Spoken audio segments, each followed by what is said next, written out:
2006년 5월 3일. 이게 어떻게 이래? 죄송해요.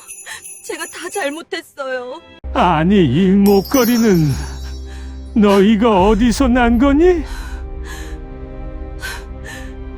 제가 갓난 아기일 때부터 제 목에 있었던 거예요. 재벌 회장차를 박은 편의점 알바생 그녀의 운명이 어떻게 이어질지 꼭 이 영상 마지막까지 시청해 보시기 바랍니다. 사연 시작 전 구독, 좋아요 눌러주시고 어디에서 듣고 계신지 댓글 남겨주시면 선생님이 계신 곳을 향해 따뜻한 기도 보내드리겠습니다. 감사합니다. 그럼 지금부터 한 소녀의 운명을 바꾼 기적 같은 이야기를 시작하겠습니다. 새벽 6시 50분. 편의점 형광등이 환하게 켜져 있었습니다. 민서는 마지막 진열을 정리하며 긴 밤을 마무리하고 있었어요. 그녀의 나이는 겨우 18살이었습니다. 오후 9시부터 아침 7시까지 10시간 야간 알바는 민서에게 일상이었죠. 민서는 작은 미소를 지으며 편의점 창문 너머로 밝아오는 하늘을 바라봤어요. 오늘도 무사히 끝났다는 안도감이 들었습니다. 힘들지만 이 돈이면 할머니 병원비를 댈 수 있었거든요. 할머니는 당뇨 합병증으로 매달 치료를 받아야 했습니다. 민서는 유니폼을 벗으며 목에 걸린 작은 은목걸이를 무의식적으로 만지작거렸어요. 이 목걸이는 민서가 보육원에서 나올 때 유일하게 가지고 있던 것이었습니다. 목걸이에는 초음파 사진과 함께 날짜가 새겨져 있었죠. 2006년 5월 3일 민서의 생일이었습니다. 부모님의 얼굴도 모르는 민서에게 이 목걸이만이 유일한 가족의 흔적이었어요. 민서는 낡은 스쿠터에 시동을 걸었습니다. 엔진이 불안하게 덜컥거렸어요. 민서는 스쿠터에 대고 작게 속삭였습니다. 제발 오늘만 버텨줘. 그리고 퇴근길에 올랐어요. 아침 7시 출근 시간대라 도로에는 차량들이 빼곡했습니다. 민서는 스쿠터를 몰며 졸음과 싸웠어요. 24시간 동안 한숨도 자지 못한 탓이었죠. 그때였습니다. 동쪽에서 떠오르는 아침 해가 눈부시게 헬멧 선바이저에 반사됐어요. 순간 앞이 보이지 않았습니다. 민서는 본능적으로 브레이크를 잡았지만 너무 늦었어요. 굉음과 함께 민서의 스쿠터가 검은색 고급 세단의 옆구리를 들이받았습니다. 민서의 몸이 공중으로 튕겨나갔어요. 시간이 느리게 흐르는 것 같았습니다. 그리고 차가운 아스팔트가 그녀의 몸을 거칠게 내리쳤어요. 민서는 고통스러운 얼굴로 일어나려 했습니다. 무릎에서 피가 흘렀고 팔에는 긁힌 자국이 가득했어요. 세단의 문이 열리며 정장을 입은 남자가 뛰어나왔습니다. 그리고 뒷좌석에서는 백발의 노인이 천천히 내렸어요. 그는 바로 재벌 KR그룹의 회장 강일성이었습니다. 회장은 차량보다 먼저 민서에게 다가갔어요. 일성은 민서를 일으키려는 순간 그의 손이 멈췄습니다. 민서의 목에 걸린 작은 은목걸이가 아침 햇살을 받아 반짝이고 있었어요. 일성의 눈동자가 크게 흔들렸습니다. 그 목걸이는 18년 전 며느리가 차고 있던 바로 그 목걸이였어요. 18년 전 5월 3일 일성의 아들 부부는 교통사고를 당했습니다. 며느리는 마지막 힘을 다해 아이를 낳고 세상을 떠났죠. 그날 밤 병원에서는 아기가 태어났습니다. 하지만 일성은 알지 못했어요. 간호사 박현숙이 두 아기를 바꿔치기 했다는 사실을요. 진짜 손녀는 보육원에 버려졌고 간호사의 딸이 재벌가 손녀로 자라게 됐습니다. 일성은 떨리는 손으로 민서의 목걸이를 가까이서 봤습니다. 펜던트에는 초음파 사진과 함께 날짜가 새겨져 있었어요. 2006년 5월 3일 바로 그의 손녀가 태어난 날이었습니다. 일성은 떨리는 목소리로 물었습니다. 아가씨, 이 목걸이는 어디서 난 겁니까? 민서는 당황한 얼굴로 대답했어요. 이건 제가 태어났을 때부터 차고 있었던 거예요. 일성의 가슴이 미친 듯이 뛰었습니다. 72년 인생에서 단 한 번도 느껴본 적 없는 감정이었어요. 혹시 이 아이가 18년 동안 찾지 못했던 바로 그 아이가? 일성은 떨리는 목소리로 말했습니다. 아가씨, 저와 함께 병원에 가주시겠습니까? 꼭 확인하고 싶은 게 있습니다. 민서는 회장의 진지한 눈빛을 보며 고개를 끄덕였어요. 그녀는 알지 못했습니다. 이 순간이 그녀의 인생을 완전히 바꿀 기적의 시작이라는 것을요. 과연 민서는 회장이 18년간 찾던 진짜 손녀일까요? 그리고 지금까지 손녀 행세를 하던 채원의 정체는 무엇일까요? 계속해서 충격적인 DNA 검사 결과와 함께 밝혀질 18년의 비밀을 공개하겠습니다. 하지만 민서는 출발하기 전 잠시 스쿠터 위에서 멈춰섰습니다. 주머니에서 꺼낸 낡은 휴대폰 화면에는 부재중 전화 한 통이 떠 있었어요. 할머니였습니다. 새벽 6시 30분에 걸려온 전화였죠. 민서는 재빨리 전화를 걸었습니다. 신호음이 2번 울리자 할머니의 목소리가 들려왔어요. 민서야, 벌써 일 끝났니? 할머니의 목소리는 여전히 따뜻했지만 어딘가 기운이 없어 보였습니다. 민서는 억지로 밝은 목소리를 냈어요. 네, 할머니. 지금 퇴근하는 중이에요. 할머니는 왜 이렇게 일찍 일어나셨어요? 그게 새벽에 화장실 가려다가 어지러워서 말이야. 괜찮아. 조금 쉬니까 나아졌어. 민서의 얼굴이 순간 굳었습니다. 할머니의 당뇨 합병증이 점점 심해지고 있었거든요. 할머니, 오늘 병원 꼭 가야 해요. 제가 알바비 받으면 바로 모실게요. 아이고, 미안하다 우리 민서. 내가 고생이 많아. 민서는 눈시울이 뜨거워지는 걸 느꼈어요. 하지만 울음을 참으며 말했습니다. 할머니, 제가 고생이 아니에요. 할머니가 저 키워주신 거 생각하면 이런 건 아무것도 아니에요. 할머니는 한참 동안 말이 없었습니다. 그리고 잠긴 목소리로 말했어요. 민서야, 너는 정말 착한 아이야. 내가 전생에 나라를 구했나봐. 그래서 이렇게 좋은 손녀를 만났나봐. 민서는 웃으면서도 눈물이 날 것 같았습니다. 할머니가 더 좋은 분이에요. 그럼 저 지금 들어갈게요. 조금 이따 봬요. 전화를 끄는 민서는 한동안 휴대폰을 꼭 쥐고 있었어요. 할머니, 민서에게 세상에서 유일한 가족이었습니다. 민서는 12년 전을 떠올렸어요. 당시 6살이었던 민서는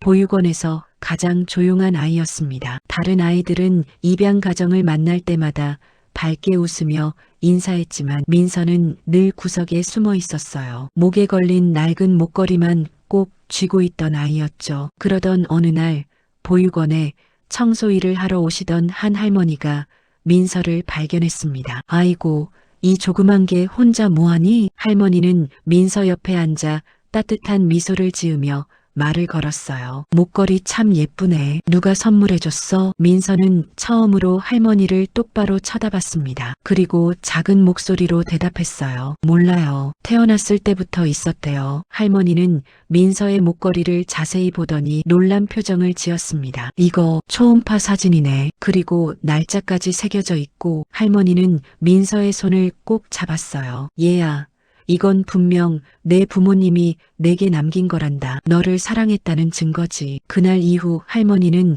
보육원에 올 때마다 민서를 챙겼습니다. 사탕을 주고 그림책을 읽어주고 머리를 빗겨주었죠. 그리고 민서가 10살이 되던 해 할머니는 민서를 위탁 양육하기로 결정했습니다. 민서야, 할머니랑 같이 살래? 할머니 집은 작지만 너 잘 곳은 충분해. 민서는 태어나서 처음으로 환하게 웃었습니다. 그리고 할머니 품에 안겨 울었어요. 할머니와 함께 산 8년. 민서에게는 인생에서 가장 행복한 시간이었습니다. 비록 할머니는 청소일로 근근히 생계를 이어갔고 민서도 중학교 때부터 아르바이트를 시작했지만요. 그래도 둘은 행복했습니다. 서로가 있었으니까요. 하지만 3년 전 할머니가 당뇨 진단을 받으면서 상황이 바뀌었습니다. 치료비가 만만치 않았어요. 매달 병원비와 약값만 50만 원이 넘었죠. 민서는 고등학교를 졸업하자마자 편의점 야간 알바를 시작했습니다. 낮에는 대학 진학을 포기하고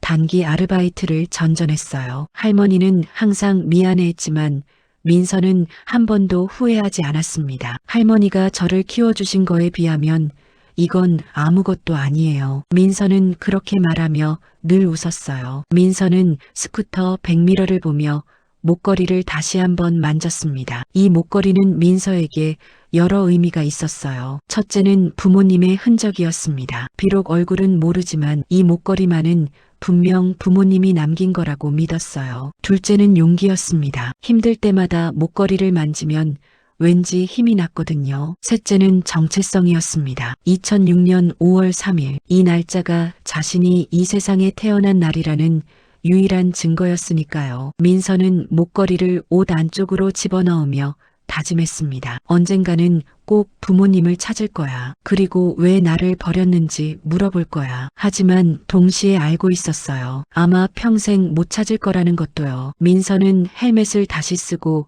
스쿠터 시동을 걸었습니다. 엔진이 힘겹게 돌아갔어요. 이 스쿠터도 이제 한 개였습니다. 작년에 중고로 30만 원에 산 스쿠터는 벌써 고장이 잦았어요. 하지만 새 스쿠터를 살 여유는 없었습니다. 그 돈이면 할머니 병원비 2달치였거든요. 조금만 더 버텨줘. 다음 달에 보너스 받으면 정비소 가자. 민서는 스쿠터에게 말을 걸며 천천히 출발했습니다. 편의점을 벗어나 큰 도로로 나가는 길, 새벽 하늘이 점점 밝아지고 있었어요. 멀리 동쪽 하늘이 주황빛으로 물들기 시작했습니다. 민서는 신호등 앞에서 멈춰서서 하늘을 올려다봤어요. 오늘은 날씨가 좋겠네. 민서는 작게 웃으며 다시 출발했습니다. 집까지는 약 20분 거리였어요. 할머니가 기다리고 계실 겁니다. 따뜻한 아침밥을 차려놓고요. 민서는 속도를 조금 높였습니다. 일찍 들어가서 할머니랑 밥 먹고 같이 병원에 가고 싶었거든요. 그리고 스쿠터는 도심으로 향했습니다. 민서는 알지 못했어요. 이 아침이 그녀의 인생을 완전히 바꿀 거라는 것을요. 단 한 번의 사고가 18년간 숨겨졌던 진실을 밝히게 될 거라는 것을요. 그리고 그녀가 평생 찾지 못할 거라 생각했던 가족을 만나게 될 거라는 것을요. 도로에는 차량들이 점점 많아지고 있었습니다. 출근 시간이 다가오고 있었어요. 민서는 차량 사이를 조심스럽게 빠져나갔습니다. 하지만 밤새 일한 탓에 눈꺼풀이 자꾸 무거워졌어요. 민서는 헬멧 안쪽에서 자신의 뺨을 꼬집으며 정신을 차렸습니다. 조금만 더, 집까지만. 그렇게 중얼거리며 민서는 계속 달렸습니다. 그리고 운명의 사거리가 점점 가까워지고 있었어요. 민서는 여전히 아무것도 모른 채 그저 할머니 생각만 하며 스쿠터를 몰고 있었습니다. 민서의 스쿠터는 도심의 큰 도로로 접어들었습니다. 아침 7시 출근 시간대였어요. 도로는 이미 차량들로 빼곡했습니다. 세단, SUV, 택시들이 신호등마다 줄지어 서 있었죠. 민서는 차량 사이를 조심스럽게 빠져나가며 집을 향해 달렸어요. 하지만 눈꺼풀이 점점 더 무거워졌습니다. 어젯밤 9시부터 지금까지 10시간 동안 서서 일했고 그 전날 낮에도 다른 아르바이트를 했었죠. 민서는 거의 24시간 동안 제대로 쉬지 못한 상태였어요. 정신 차려. 조금만 더. 민서는 헬멧 안에서 스스로에게 말했습니다. 바로 그때 같은 도로의 반대편에서 한 대의 검은색 고급 세단이 달리고 있었어요. 차량 뒷좌석에는 백발의 노인이 앉아 있었습니다. 강일성 회장이었어요. 그는 새벽 골프를 마치고 집으로 돌아가는 길이었습니다. 일성은 창밖을 바라보며 생각에 잠겨 있었어요. 오늘은 5월 3일이었습니다. 18년 전 오늘 그의 아들과 며느리가 교통사고로 세상을 떠난 날이었죠. 일성은 매년 이날이 되면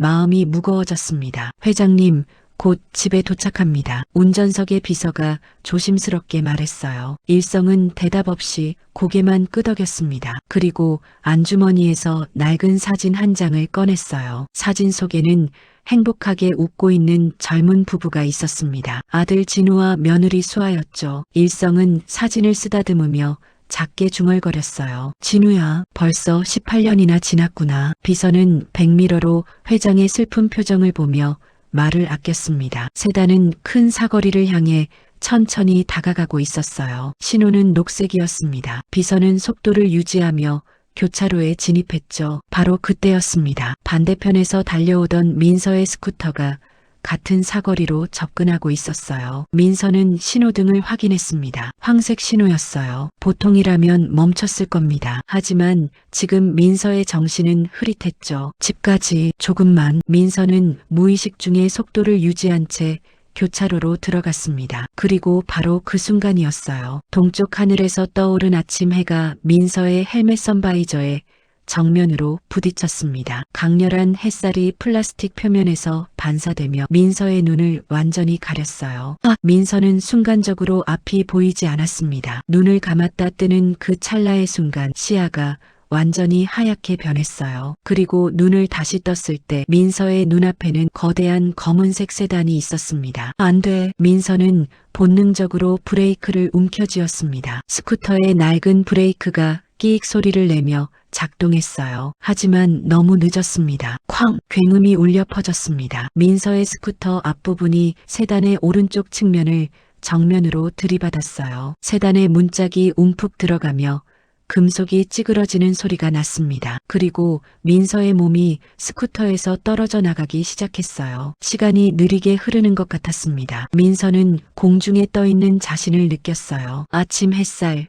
푸른 하늘, 돌아가는 차량들 모든 것이 천천히 지나갔습니다. 그리고 다음 순간 중력이 그녀를 아래로 끌어당겼어요. 쿵! 민서의 몸이 차갑고 거친 아스팔트 바닥에 부딪혔습니다. 오른쪽 어깨가 먼저 바닥을 쳤고 그 다음 무릎이 굴렀어요. 피부가 찢어지는 느낌이었습니다. 민서는 신음을 흘리며 바닥에 쓰러졌어요. 온몸이 불타는 것처럼 아팠습니다. 특히 무릎과 팔꿈치에서는 날카로운 통증이 올라왔죠. 민서는 어지러운 정신으로 고개를 들었어요. 눈앞에는 자신의 스쿠터가 바닥에 쓰러져 있었습니다. 앞바퀴가 이상하게 꺾여 있었어요. 그리고 조금 떨어진 곳에는 거대한 검은색 세단이 서 있었습니다. 세단의 오른쪽 문짝에는 깊은 흠집과 찌그러진 자국이 선명했어요. 이런, 큰일 났다. 민서는 그제야 상황을 깨달았습니다. 자신이 고급 외제차를 들이받았다는 것을요. 세단의 문이 벌컥 열렸습니다. 조수석에서 정장을 입은 남자가 황급히 뛰어나왔어요. 비서였습니다. 이런, 어떻게 된 거야? 비서는 먼저 차량의 손상 부위를 확인했습니다. 문짝이 움푹 들어가 있고 범퍼에도 긁힌 자국이 가득했어요. 운전석 문도 열리며 건장한 체격의 남자가 내렸습니다. 경호원이었죠. 경호원은 민서를 보며 큰 목소리로 말했어요. 어이, 괜찮아? 신호를 보고 운전을 해야지. 민서는 고통스러운 얼굴로 일어나려 애썼습니다. 팔에 힘을 주자 날카로운 통증이 올라왔어요. 팔꿈치 부분이 까져서 피가 흐르고 있었습니다. 무릎도 마찬가지였어요. 청바지가 찢어지고 그 아래 피부가 벗겨져 있었죠. 죄송합니다. 정말 죄송합니다. 민서는 떨리는 목소리로 말했습니다. 겨우 무릎을 세운 채 고개를 숙였어요. 눈물이 날 것 같았지만 꾹 참았습니다. 죄송하다고 되는 게 아니지. 회장님 차를 이 모양으로 만들어 놓고 경호원이 다가오며 목소리를 높였습니다. 민서는 움찔했어요. 회장님이라는 말에 더 큰 두려움이 몰려왔습니다. 제가 다 책임지겠습니다. 고쳐드릴게요. 민서의 목소리는 떨리고 있었어요. 하지만 민서도 알고 있었습니다. 저런 고급차 수리비는 자신이 1년을 일해도 감당하기 어려울 거라는 것을요. 바로 그때였습니다. 세단의 뒷좌석 문이 천천히 열렸어요. 백발의 노인이 차에서 내렸습니다. 비서가 황급히 우산을 가져오려 했지만 노인은 손으로 가볍게 제지했어요. 강일성 회장이었습니다. 일성은 차량의 파손 부위를 보지도 않았어요. 대신 바닥에 쓰러져 있는 민서를 향해 천천히 걸어왔습니다. 회장님, 저희가 처리하겠습니다. 비서가 말했지만 일성은 대답하지 않았어요. 그는 민서 앞에 멈춰 서서 그녀를 내려다봤습니다. 민서는 고개를 들어 노인을 올려다봤어요. 주름진 얼굴이지만 눈빛만은 형용할 수 없을 만큼 깊었습니다. 아가씨, 괜찮습니까? 일성의 목소리는 놀랍게도 부드러웠어요. 민서는 당황했습니다. 화를 낼 줄 알았는데 오히려 자신을 걱정하는 것 같았거든요. 죄송합니다. 제가 잘못했어요. 민서는 다시 고개를 숙이며 말했습니다. 일성은 무릎을 굽혀 민서와 눈높이를 맞췄어요. 그리고 민서를 일으키려고 손을 뻗었습니다. 바로 그 순간이었습니다. 일성의 손이 공중에서 멈췄어요. 그의 눈동자가 크게 흔들리기 시작했습니다. 민서의 목에 걸린 작은 은목걸이가 아침 햇살을 받아 반짝이고 있었던 거예요. 일성은 숨이 멎는 것 같았습니다. 그 목걸이 분명히 봤습니다. 작은 타원형 은재 펜던트였어요. 일성의 손이 미세하게 떨리기 시작했습니다. 일성은 떨리는 손으로 민서의 목걸이를 가까이 들여다봤어요. 펜던트 표면에는 초음파 사진이 레이저로 각인되어 있었습니다. 그리고 그 아래에는 손글씨로 새겨진 문구가 있었어요. 진우수아의 기적 2006.5 3. 일성의 얼굴이 하얗게 질렸습니다. 이건 며느리 수아가 차고 있던 목걸이였어요. 18년 전 아들 부부가 출산을 앞두고 함께 맞춘 커플 목걸이였습니다. 며느리는 사고 당일에도 이 목걸이를 하고 있었죠. 일성은 장례식 때 관 속에 이 목걸이를 함께 넣어줬다고 생각했어요. 하지만 지금 이 목걸이가 낯선 소녀의 목에 걸려 있었습니다. 불가능해. 어떻게? 일성의 입술이 떨렸어요. 그는 72년 인생에서 수많은 위기와 기회를 경험했지만 지금 이 순간만큼 마음이 흔들린 적은 없었습니다. 아가씨, 일성은 떨리는 목소리로 물었습니다. 이 목걸이는 어디서 난 겁니까? 민서는 당황한 얼굴로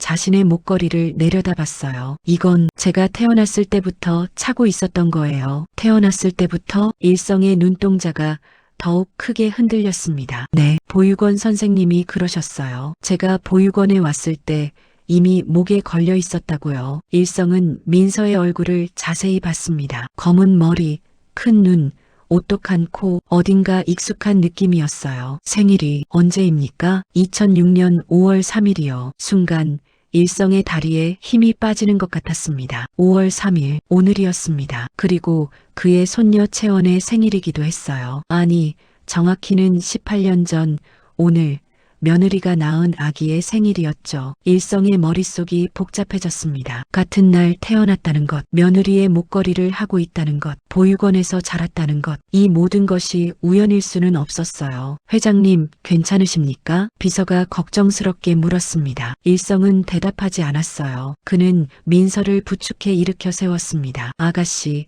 저와 함께 병원에 갑시다. 네, 병원이요? 괜찮아요. 이 정도는 아닙니다. 다친 곳을 확인해야 하고. 일성은 잠시 말을 멈췄다가 다시 입을 열었어요. 그리고 제가 꼭 확인하고 싶은 것이 있습니다. 민서는 회장의 진지한 눈빛을 보며 고개를 끄덕였어요. 무슨 일인지는 몰랐지만 거부할 수 없는 무게감이 있었습니다. 일성은 비서에게 지시했어요. 당장 차를 준비하게. 그리고 병원에 연락해서 응급실을 대기시키고. 알겠습니다, 회장님. 민서는 비서의 부축을 받으며 세단의 뒷좌석에 올라탔습니다. 일성도 옆자리에 앉았어요. 차가 출발하자 일성은 창밖을 보며 생각에 잠겼습니다. 18년 동안 의문이었던 것들이 있었어요. 손녀 채원의 얼굴에서 아들의 흔적을 찾을 수 없었던 것, 며느리의 목걸이가 관에서 사라진 것, 그리고 18년 전 그날 밤 병원에서 있었던 일들. 혹시 그동안 뭔가 잘못된 것은 아닐까? 일성은 옆에 앉은 민서를 힐끔 쳐다봤습니다. 민서는 창밖을 보며 불안한 표정을 짓고 있었어요. 그리고 무의식 중에 목걸이를 만지작거리고 있었습니다. 일성은 결심했어요. 반드시 확인해야 했습니다. DNA 검사를 통해서라도요. 만약 이 아이가 정말로 자신의 손녀라면. 일성은 상상만으로도 가슴이 벅차올랐습니다. 차는 병원을 향해 달리고 있었어요. 그리고 18년간 숨겨졌던 진실이 드러나기 시작하는 순간이었습니다. 병원 응급실 입구에 검은색 세단이 멈춰 섰습니다. 비서가 재빨리 문을 열고 민서를 부축했어요. 천천히 내리세요. 민서는 다리를 절뚝거리며 차에서 내렸습니다. 무릎의 통증이 점점 심해지고 있었어요. 일성도 차에서 내려 민서를 따라 병원 안으로 들어갔습니다. 응급실은 이른 아침이라 비교적 한산했어요. KR그룹 회장님이시죠? 이쪽으로 오십시오. 병원 관계자가 황급히 나와 안내했습니다. 민서는 VIP 진료실로 안내받았어요. 이런 곳은 처음이었습니다. 깨끗하고 넓은 진료실, 부드러운 조명, 편안한 의자들. 아가씨, 여기 앉으세요. 간호사가 민서를 의자에 앉히고 상처를 살펴봤습니다. 무릎과 팔꿈치에 찰과상이 있네요. 소독하고 치료하겠습니다. 민서는 긴장한 얼굴로 고개를 끄덕였어요. 일성은 진료실 밖 복도에 서 있었습니다. 비서가 다가와 말했어요. 회장님, 저희가 대신 처리하겠습니다. 회장님께서는 차량으로 돌아가시는 게 아니야. 내가 여기 있어야겠어. 일성의 목소리는 단호했습니다. 비서는 더 이상 말하지 않았어요. 대신 조용히 물러섰습니다. 일성은 복도 창문 앞에 섰습니다. 창밖으로는 아침 햇살이 병원 정원을 비추고 있었어요. 그리고 일성은 천천히 눈을 감았습니다. 18년 전 그날이 떠올랐어요. 18년 전 2006년 5월 3일 그날도 이렇게 화창한 봄날이었습니다. 일성은 회사에서 중요한 회의를 진행하고 있었어요. 바로 그때 비서가 급하게 회의실 문을 열고 들어왔습니다. 회장님, 큰일 났습니다. 일성은 비서의 창백한 얼굴을 보며 불길한 예감이 들었어요. 무슨 일인가? 도련님과 며느님이 교통사고를 당하셨습니다. 순간 일성의 머릿속이 하얗게 변했습니다. 뭐라고? 지금 병원으로 이송 중입니다. 상태가 좋지 않다고 합니다. 일성은 회의를 중단하고 즉시 병원으로 달려갔습니다. 차 안에서 그는 아들에게 전화를 걸었지만 받지 않았어요. 며느리에게도 마찬가지였습니다. 더 빨리 가게. 일성은 난생 처음 다급한 목소리를 냈습니다. 병원에 도착했을 때는 이미 저녁 7시가 넘어 있었어요. 일성은 응급실로 뛰어들어갔습니다. 내 아들은 어디 있나? 강진우 환자. 의사가 침울한 표정으로 다가왔어요. 회장님, 유감입니다. 아드님은 사고 현장에서 이미. 일성의 다리에서 힘이 빠졌습니다. 안 돼. 그는 믿을 수 없었어요. 아침만 해도 전화로 통화했던 아들이었습니다. 아버지, 오늘 수아 진통이 시작됐어요. 병원 가는 길이에요. 아들의 목소리는 밝고 행복했었죠. 조심히 가거라. 내가 곧 병원으로 가마. 네, 아버지. 곧 뵐게요. 그게 마지막이었습니다. 일성은 의사를 붙잡고 물었어요. 며느리는? 수아는 어떻게 됐나? 의사는 잠시 망설이다 대답했습니다. 며느님께서는 지금 수술실에 계십니다. 진통이 시작된 상태에서 사고를 당하셔서 아기는 무사한가? 최선을 다하고 있습니다. 일성은 수술실 앞에서 기다렸습니다. 1시간, 2시간, 3시간, 밤 10시가 넘어서야 수술실 문이 열렸어요. 의사가 나왔습니다. 얼굴에는 피로와 슬픔이 가득했어요. 회장님, 어떻게 됐나? 며느님께서는 마지막 힘을 다해 아기를 낳으셨습니다. 하지만 의사는 고개를 숙였습니다. 출산 직후 과다 출혈로 돌아가셨습니다. 최선을 다했지만 일성은 벽에 기대섰어요. 숨이 막히는 것 같았습니다. 하루 만에 아들과 며느리를 모두 잃었습니다. 아기는 살았나? 네.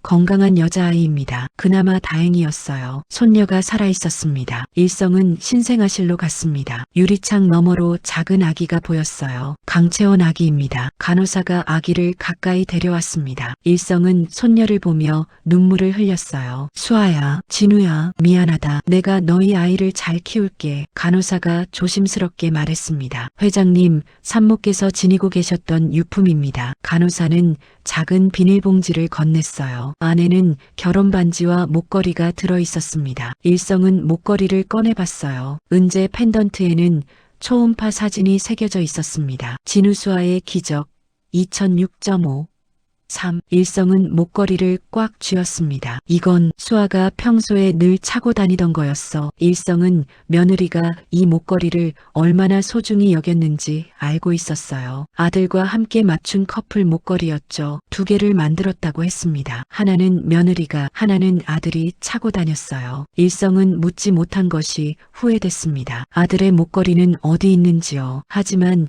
이미 늦었어요. 아들은 사고 현장에서 돌아가셨고 유품도 거의 남지 않았습니다. 며느리의 장례식은 3일 뒤에 치러졌습니다. 아들과 며느리의 합동 연결식이었어요. 일성은 며느리에 관해 그 목걸이를 넣어줬습니다. 수아야, 이걸 가지고 가거라. 진우를 만나면 함께 차고 있어라. 관 뚜껑이 닫혔습니다. 그리고 일성은 다시는 그 목걸이를 볼 수 없을 거라 생각했어요. 하지만 오늘 18년 만에 그 목걸이를 다시 봤습니다. 낯선 소녀의 목에 걸려있는 채로요. 일성은 당시를 더 떠올려 봤습니다. 장례식 후 손녀 채원을 데려왔어요. 하지만 아이가 자라면서 일성은 늘 의문이 있었습니다. 채원의 얼굴에서 아들의 흔적을 찾을 수 없었던 거예요. 머리 모양도 눈빛도 웃는 모습도 아무것도 닮지 않았습니다. 물론 아이들이 꼭 부모를 닮아야 하는 건 아니었죠. 하지만 일성의 마음 한구석에는 늘 무언가 이상하다는 느낌이 있었어요. 그리고 며느리의 목걸이가 관에서 사라졌다는 것도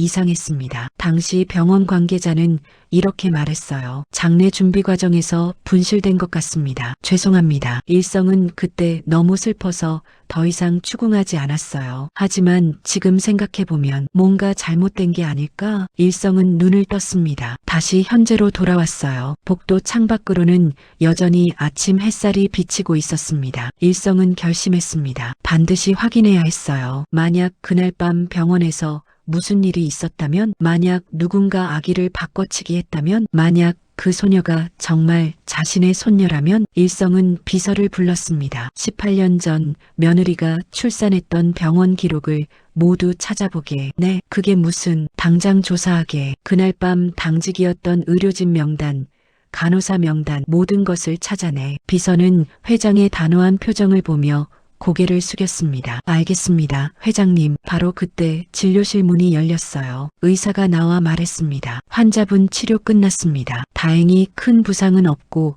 찰과상뿐입니다. 일성은 진료실로 들어갔습니다. 민서는 무릎과 팔에 깨끗하게 붕대를 감고 앉아 있었어요. 아가씨, 상태는 어떻습니까? 네, 괜찮습니다. 치료 감사합니다. 민서는 불안한 표정으로 말했어요. 저 치료비는 제가 나중에 갚을게요. 그리고 차 수리비도. 그런 건 신경 쓰지 마세요. 일성은 의자를 당겨 민서 앞에 앉았습니다. 그리고 조심스럽게 입을 열었어요. 아가씨, 제가 하나 부탁을 드려도 될까요? 네, 무슨 부탁이신데요? 저와 함께 DNA 검사를 받아주시겠습니까? 민서는 눈이 휘둥그레졌습니다. DNA 검사요? 그게 무슨... 일성은 민서의 손을 잡았어요. 아가씨, 혹시 자신이 누구인지 알고 싶지 않습니까? 진짜 부모님이 누구인지요? 민서의 입술이 떨렸습니다. 물론 알고 싶었어요. 평생의 궁금증이었습니다. 하지만 회장님과 제가 무슨 관계가... 일성은 민서의 목걸이를 가리켰습니다. 그 목걸이 18년 전 제 며느리가 차고 있던 것과 똑같습니다. 네, 그리고 아가씨의 생일, 제 손녀와 같은 날입니다. 민서는 혼란스러웠어요. 그게 무슨 의미인가요? 일성은 깊은 숨을 내쉬었습니다. 저도 확신할 수는 없습니다. 하지만 확인하고 싶습니다. 일성의 눈빛은 간절했어요. 혹시 아가씨가 18년 전 제가 잃어버린 진짜 손녀가 아닐까 하고요. 민서는 말문이 막혔습니다. 재벌 회장의 손녀, 자신이 믿을 수 없는 이야기였어요. 하지만 회장의 진지한 표정을 보니 장난이 아니라는 걸 알 수 있었습니다. 저 어떻게 해야 하나요? 간단합니다. 체열만 하면 됩니다. 그리고 일주일 후 결과가 나옵니다. 민서는 잠시 망설였어요. 하지만 거절할 이유가 없었습니다. 자신의 정체를 알 수 있는 기회였으니까요. 알겠습니다. 검사 받겠습니다. 일성의 얼굴에 희망이 떠올랐어요. 고맙습니다, 아가씨. 일성은 즉시 의사에게 지시했습니다. DNA 검사를 준비해 주시오. 나와 이 아가씨의 샘플을 채취하게. 알겠습니다, 회장님. 30분 후 두 사람 모두 체열을 마쳤습니다. 일주일 후 결과를 알려드리겠습니다. 의사가 말했어요. 일성은 민서에게 명함을 건넸습니다. 이 일주일 동안 연락이 닿을 곳을 알려주세요. 결과가 나오면 즉시 연락드리겠습니다. 민서는 떨리는 손으로 자신의 휴대폰 번호를 적었어요. 그리고 아가씨, 이건 받아주세요. 일성은 봉투를 하나 꺼냈습니다. 차 수리비 걱정하지 마세요. 그리고 이건 치료비와 당분간 쉬면서 쓸 생활비입니다. 아니에요. 이건 너무... 제발 받아주세요. 제 마음의 짐을 덜어주는 겁니다. 민서는 거절할 수 없었어요. 봉투를 받아들고 눈물이 날 것 같았습니다. 감사합니다. 일성은 민서의 어깨를 가볍게 두드렸어요. 일주일 후에 다시 만납시다. 그때 모든 것이 밝혀질 겁니다. 민서는 고개를 끄덕였습니다. 병원을 나서는 민서의 뒷모습을 보며 일성은 생각했어요. 만약 정말로 저 아이가 내 손녀라면, 그렇다면 지금 저택에 있는 채원은 누구란 말인가? 일성은 비서에게 지시했습니다. 18년 전 그날 밤 병원에 무슨 일이 있었는지 모든 것을 파헤치게. 알겠습니다, 회장님. 일성은 하늘을 올려다봤어요. 진우야, 수아야, 혹시 너희가 내게 마지막 기회를 준 건가? 단 일주일 후면 모든 진실이 밝혀질 것입니다. 그리고 18년간 숨겨졌던 비밀도 함께요. 민서는 택시를 타고 집으로 향했습니다. 봉투 속에는 회장이 건넨 돈이 들어 있었어요. 민서는 봉투를 열어보지 않았습니다. 집에 가서 할머니와 함께 확인하고 싶었거든요. 택시가 낡은 빌라 앞에 멈춰 섰어요. 여기입니다. 민서는 요금을 지불하고 계단을 올라갔습니다. 무릎이 아팠지만 참았어요. 3층 끝방 문을 열자 할머니의 목소리가 들렸습니다. 민서야, 벌써 왔니? 네, 할머니. 민서가 안으로 들어가자 할머니는 깜짝 놀라셨어요. 어머, 민서야, 내 팔이 왜 그래? 무릎도. 할머니는 황급히 민서에게 다가왔습니다. 괜찮아요, 할머니. 그냥 넘어져서 좀 다쳤어요. 넘어졌다고? 어디서? 민서는 할머니를 소파에 앉히고 차분하게 말했어요. 할머니, 오늘 좀 이상한 일이 있었어요. 그리고 민서는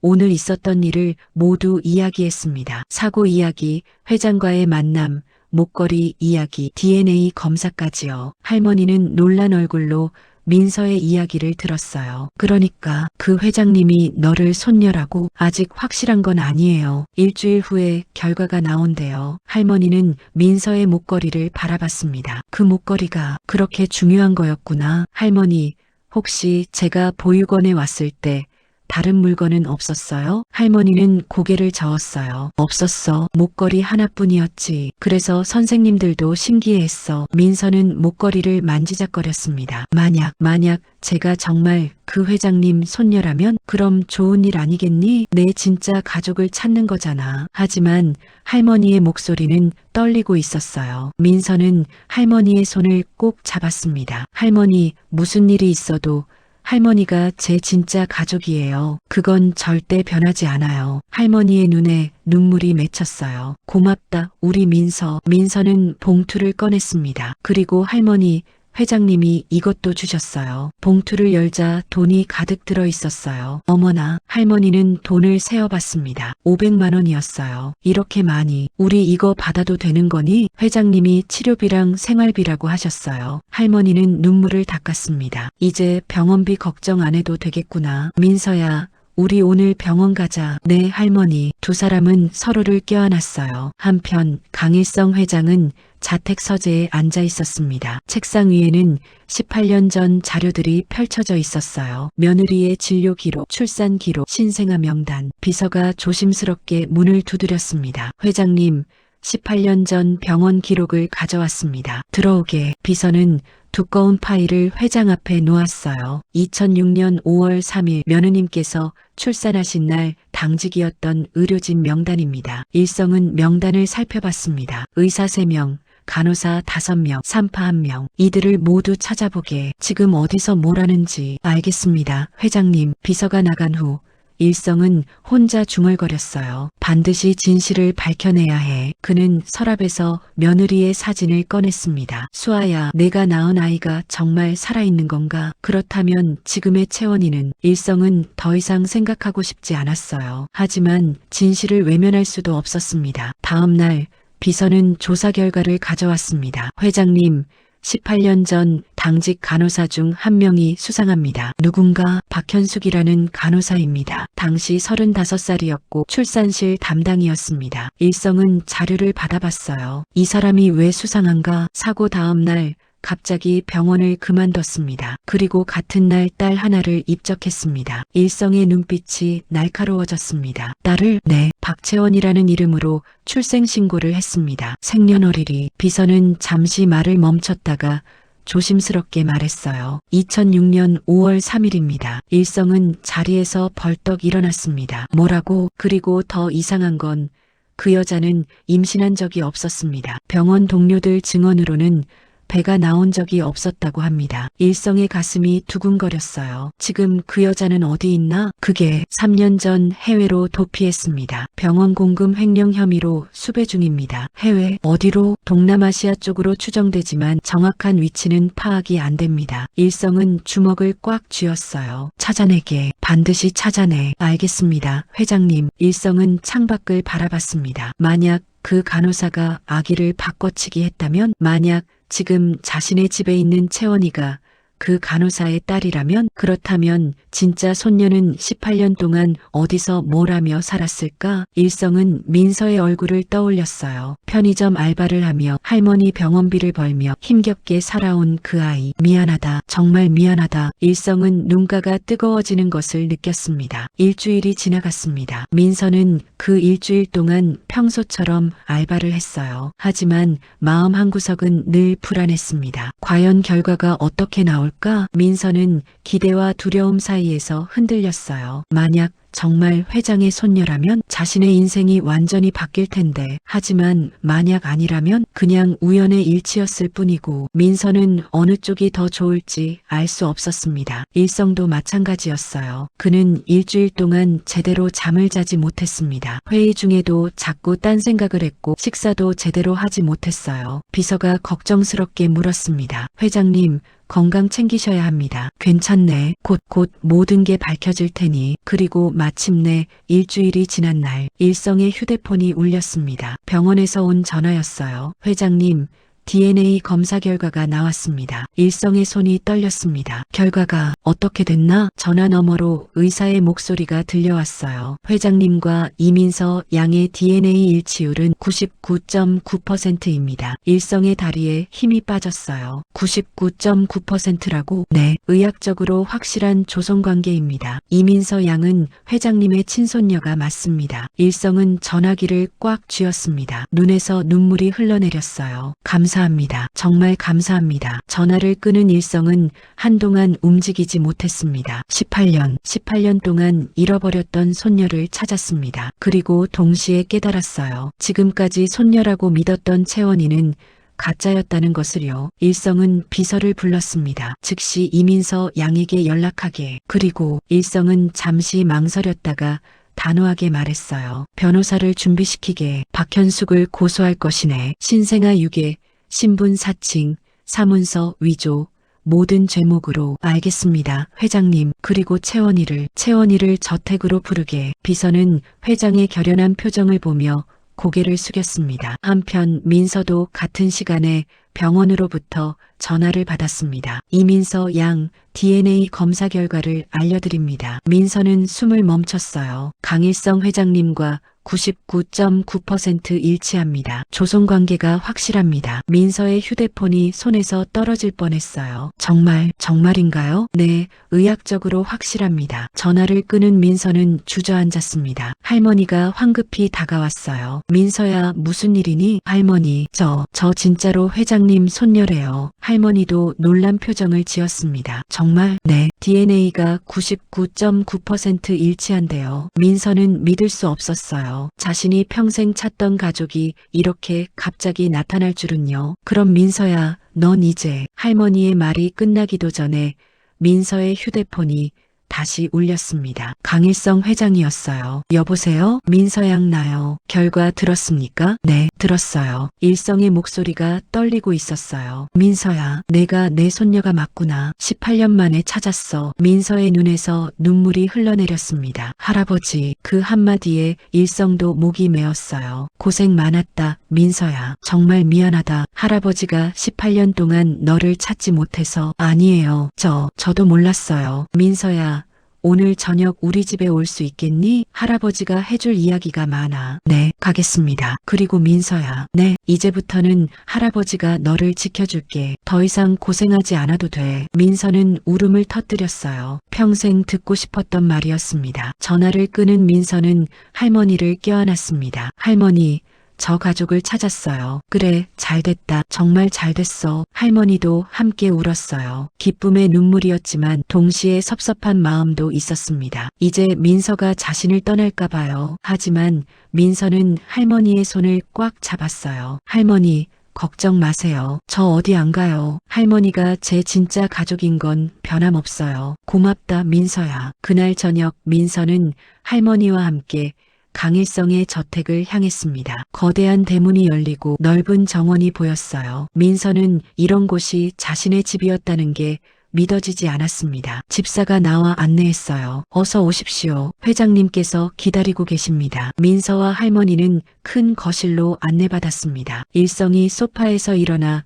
민서를 맞이했어요. 민서야, 왔구나. 네, 할아버지. 두 사람은 서로를 바라보며 눈물을 흘렸습니다. 일성은 민서를 껴안았어요. 미안하다, 민서야. 18년 동안 할아버지를 찾지 못해서. 아니에요, 할아버지. 이제라도 만나게 돼서 감사해요. 일성은 할머니에게도 고개를 숙였습니다. 민서를 키워주셔서 정말 감사합니다. 평생 은혜를 갚겠습니다. 할머니는 손을 저었어요. 아닙니다. 민서는 저에게도 소중한 아이예요. 일성은 두 사람을 소파에 앉혔습니다. 그리고 18년 전 이야기를 모두 들려줬어요. 아들과 며느리의 이야기, 사고 이야기, 그리고 박현숙 간호사의 범죄 이야기까지요. 민서는 충격을 받았어요. 그럼 그 간호사가 저와 다른 아기를 바꿔치기 했다는 거예요? 그렇네. 지금 경찰과 함께 수사 중이야. 반드시 그 여자를 잡아낼 거다. 민서는 복잡한 심경이었어요. 그럼 지금 여기 사는 손녀분은? 일성의 얼굴이 어두워졌습니다. 채원이는 박현숙의 친딸일 가능성이 높아. 내일 채원이에게 모든 걸 말할 생각이야. 할아버지. 민서는 할아버지의 손을 잡았어요. 힘드시겠어요. 괜찮아. 진실은 밝혀져야 해. 일성은 민서를 바라보며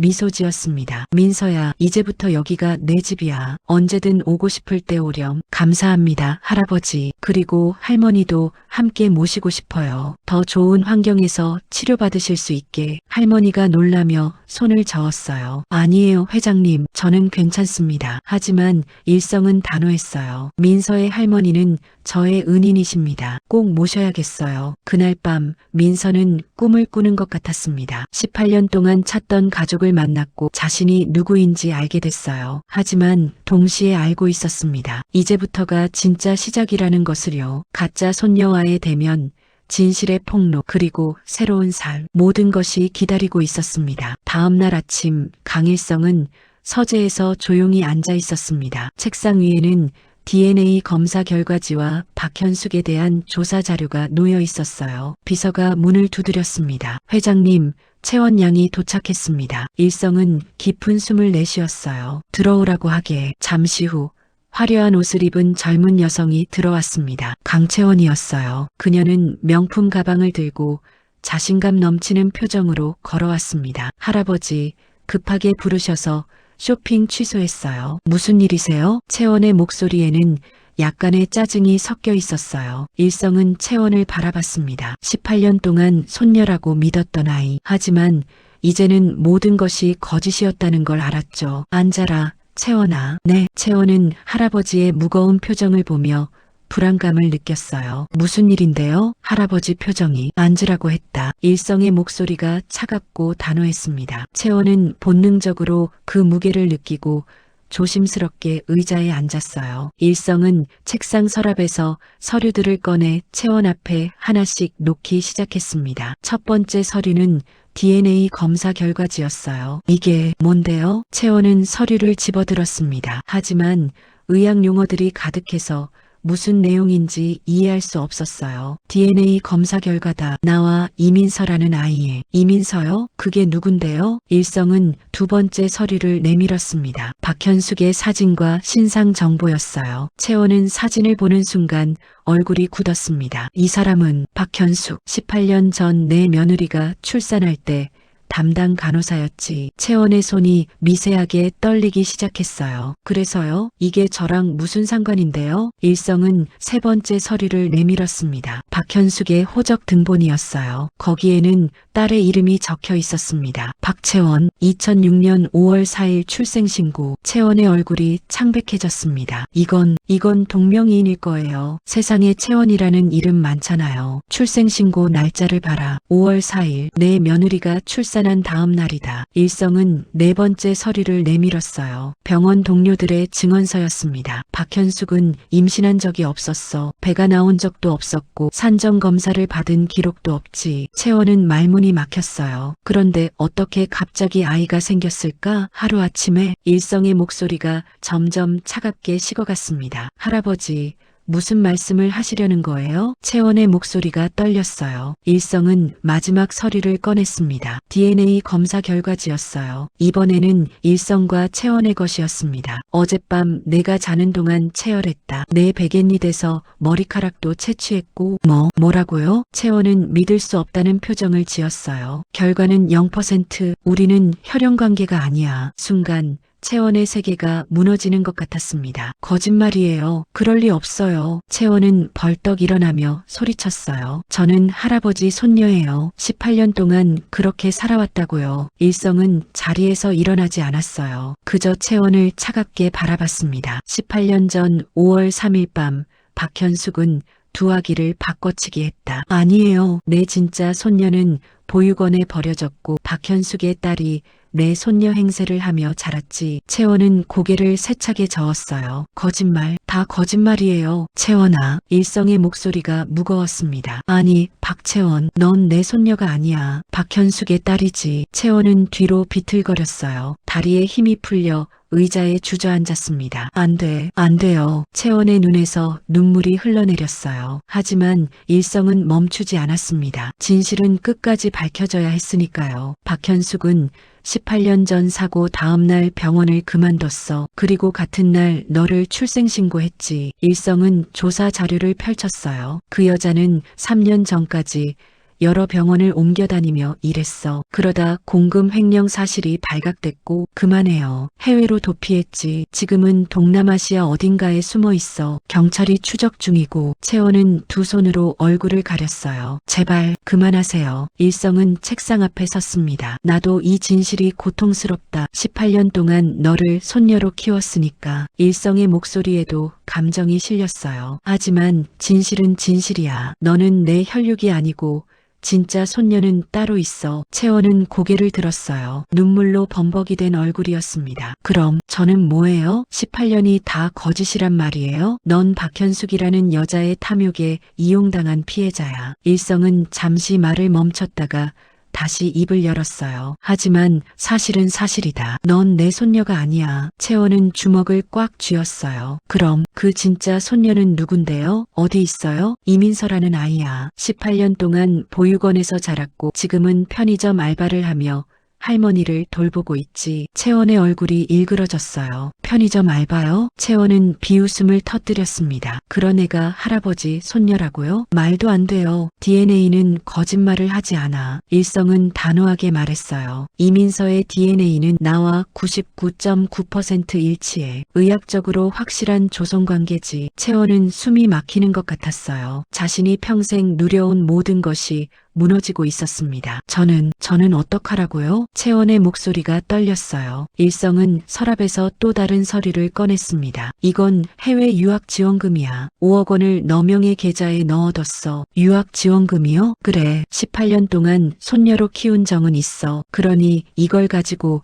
새로운 인생을 시작해라. 채원은 서류를 집어들었다가 바닥에 내던졌어요. 필요 없어요. 전 돈이 아니라 이 집이 필요해요. 채원아. 아니, 전 채원이 아니에요. 박채원이죠. 채원은 히스테리를 부리기 시작했어요. 18년 동안 저를 속이고 이제 와서 쫓아내려고요? 속인 건 나도 아니고 너도 아니야. 내 생모 박현숙이 한 일이지. 그게 무슨 상관이에요. 전 18년 동안 여기서 살았어요. 이게 제 집이라고요. 채원의 목소리가 점점 커졌어요. 일성은 침착하게 대답했습니다. 법적으로 넌 내 상속인이 아니야. 혈연관계가 없으니까. 법이요? 법이 다예요. 채원은 책상을 쾅 쳤어요. 18년 동안의 정은 아무것도 아니에요? 일성의 표정이 잠시 흔들렸어요. 정이 없는 건 아니었습니다. 18년이라는 시간은 결코 짧지 않았죠. 정은 있어. 그래서 유학 지원금을 주는 거야. 5억이면 됐어요? 전 18년 동안 이 집에서 살았다고요. 채원은 눈물을 흘리며 소리쳤어요. 하지만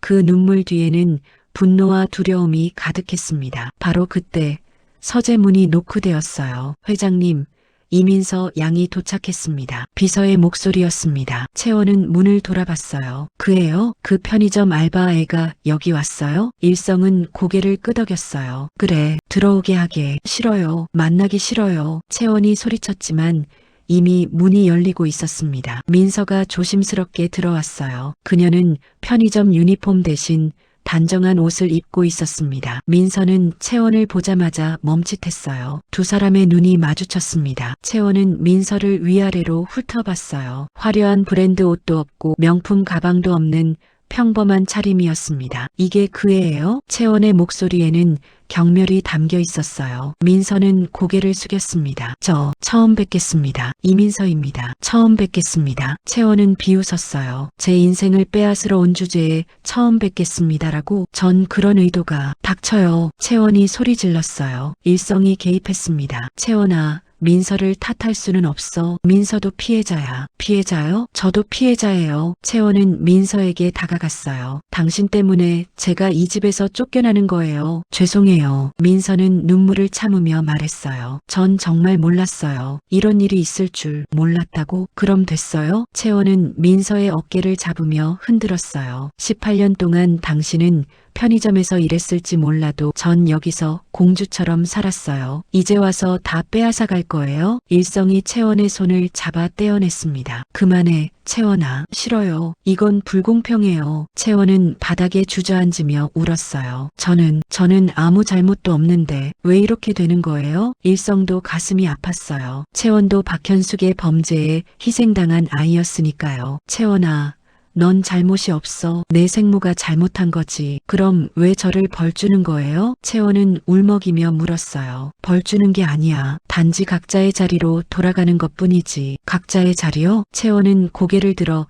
일성을 노려봤어요. 제 자리는 여기예요. 18년 동안 여기가 제 집이었어요. 일성은 고개를 저었어요. 아니야. 내 자리는 여기가 아니었어. 처음부터 잘못 놓여진 거였지. 채원은 일어서며 민서를 다시 바라봤어요. 당신 정말 할아버지 손녀가 맞아요? 민서는 고개를 끄덕였어요. DNA 검사 결과가. DNA 검사요? 채원은 비웃었어요. DNA가 뭐가 중요해요? 전 18년 동안 여기서 살았다고요. 채원은 서재를 둘러봤어요. 이 집의 모든 방을 알아요. 정원의 모든 꽃 이름도 알고요. 부엌 조리대 높이도 계단 몇 개인지도 다 알아요. 채원의 목소리가 떨렸어요. 하지만 당신은 여기 처음 와봤죠? 아무것도 몰라요. 민서는 아무 말도 하지 못했어요. 채원의 말이 맞았으니까요. 그런데 당신이 손녀라고요? 말도 안 돼요. 일성이 단호하게 말했어요. 하지만 그게 진실이야. 채원아, 혈연이 진실이지. 채원은 무너지는 표정을 지었어요. 그럼 전 정말 쫓겨나야 하는 거예요? 쫓겨나는 게 아니야. 일성은 바닥에 떨어진 서류를 집어들었어요. 이 돈으로 내 인생을 시작하렴. 박현숙의 딸이 아닌 너 자신으로. 채원은 서류를 받지 않았어요. 필요 없어요. 돈 따위. 그럼 어떡하려고? 채원은 잠시 말이 없었어요. 그리고 천천히 일어섰습니다. 좋아요. 알겠어요. 채원의 목소리가 차갑게 식었어요. 제가 나가면 되는 거죠? 18년 동안 살던 집에서. 채원아, 아니에요. 괜찮아요. 채원은 눈물을 닦았어요. 전 혼자서도 잘 살 수 있어요. 지금까지도 그랬으니까. 채원은 민서를 마지막으로 한번 쳐다봤어요. 당신 행복할 것 같아요? 이렇게 남의 인생 빼앗아서. 민서는 말을 잇지 못했어요. 채원은 서재 문을 열고 나갔습니다. 쿵 하는 소리와 함께 문이 닫혔어요. 서재에는 무거운 침묵이 흘렀습니다. 민서는 여전히 고개를 숙이고 있었어요. 눈물이 뺨을 타고 흘러내렸습니다. 할아버지, 제가 잘못한 건가요? 일성은 민서에게 다가가 어깨를 감싸 안았어요. 아니야, 민서야. 넌 아무 잘못도 없어. 하지만 채원 언니는. 채원이도 피해자고 너도 피해자야. 잘못한 건 박현숙이지. 민서는 울음을 터뜨렸어요. 저는 그냥 편의점에서 일하며 살았으면 이런 일도 없었을 텐데. 민서야. 일성은 민서의 얼굴을 들어 올렸어요. 넌 내 손녀야. 그건 변할 수 없는 진실이지. 하지만 채원 언니가 불쌍해요. 민서의 착한 마음씨가 일성의 가슴을 아프게 했어요. 자신 때문에 다른 사람이 고통받는 것을 견디지 못하는 아이였습니다. 민서야. 넌 착한 아이구나. 일성은 민서를 꼭 껴안았어요. 하지만 이건 내 잘못이 아니야. 절대로. 밖에서는 채원이 자신의 방으로 올라가고 있었어요. 그녀는 방문을 닫고 침대에 쓰러졌습니다. 이럴 수가. 채원은 베개를 움켜쥐며 울었어요. 18년 동안 강채원으로 살았습니다. 재벌가의 손녀로 모든 것을 누리며 살았어요. 하지만 이제 모든 게 거짓이었다는 걸 알았습니다. 엄마는 대체 뭘 한 거야? 채원은 자신의 생모 박현숙을 떠올렸어요. 얼굴도 제대로 기억나지 않았습니다. 어릴 때 딱 한 번 본 것 같았어요. 왜 이런 짓을 한 거야? 채원은 분노와 슬픔과 절망이 뒤섞인 감정에 휩싸였어요. 그리고 문득 깨달았습니다. 이제 자신은 아무것도 아니라는 것을요. 강채원도 아니고 박채원도 아닌 그저 정체성을 잃은 존재. 안 돼. 이대로 끝낼 수 없어. 채원은 눈물을 닦고 일어섰어요. 그녀의 눈빛이 변하기 시작했습니다. 만약 혈연으로는 이길 수 없다면 다른 방법을 찾아야 했어요. 채원은 거울 앞에 섰습니다. 난 18년 동안 강채원으로 살았어. 그게 내 정체성이야. 채원은 주먹을 꽉 쥐었어요. 편의점 알바 따위에게 이 자리를 넘겨줄 수 없어. 채원의 마음속에 어두운 결심이 자리 잡기 시작했습니다. 한편 서재에서는 일성과 민서가 여전히 이야기를 나누고 있었어요. 할아버지, 채원 언니는 어떻게 되는 거예요? 유학을 보낼 생각이야. 해외에서 새로운 삶을 시작하도록. 하지만 언니가 가고 싶어 할까요? 일성은 한숨을 쉬었어요. 모르겠구나. 하지만 여기 있으면 채원이도 너도 힘들 거야. 민서는 고개를 끄덕였어요. 민서야, 이제부터 여기가 내 집이다. 언제든 오고 싶을 때 와. 감사합니다, 할아버지. 그리고 할머니도 함께 모시자. 더 좋은 환경에서 치료받으실 수 있게. 민서는 눈물을 글썽이며 고개를 숙였어요. 정말 감사합니다. 일성은 민서의 머리를 쓰다듬었어요. 고생 많았다, 민서야. 이제 할아버지가 보살펴줄게. 하지만 두 사람 모두 알고 있었습니다. 이제부터가 진짜 시작이라는 것을요. 채원과의 갈등, 주변 사람들의 시선, 새로운 삶에 대한 적응, 모든 것이 쉽지 않을 것입니다. 특히 채원이 순순히 물러날 것 같지는 않았어요. 그날 밤 채원은 혼자 방에 앉아 계획을 세우고 있었습니다. 이대로는 안 돼. 뭔가 방법을 찾아야 해. 채원의 눈빛에는 결의가 담겨 있었어요. 18년간 누렸던 삶을 포기할 수 없었습니다. 기다려.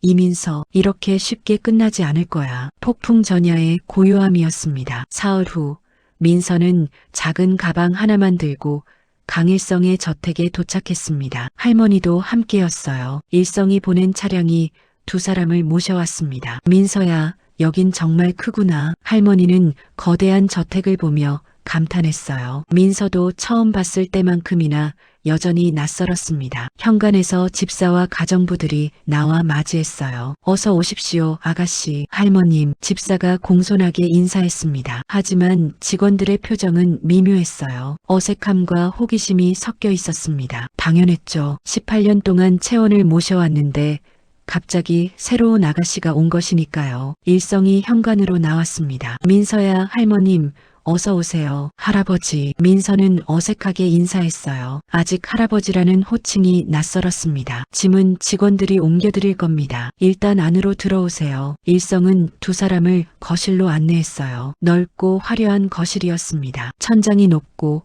샹들리에가 반짝였어요. 민서는 이 모든 것이 꿈만 같았습니다. 민서야, 내 방은 2층 동쪽 끝방이야. 햇살이 잘 들어오는 곳이지. 감사합니다, 할아버지. 그리고 할머님 방은 1층에 마련했습니다. 계단 오르내리시기 불편하실까봐요. 할머니는 감사의 인사를 했어요. 너무 신경 써주셔서 감사합니다.